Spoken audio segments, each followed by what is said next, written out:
Wanangu, tupige story sasa leo. Michongo tuiweke pembeni, leo tupige story.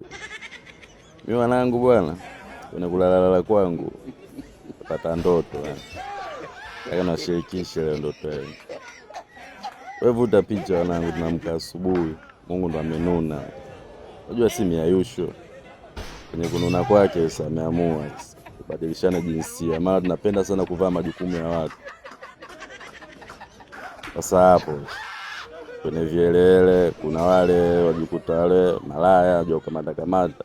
Sasa ndio fikiria wewe mwamba ni mchizi, yani ile kufanya kila ukiona niona kamata, kila ukiona unakamata.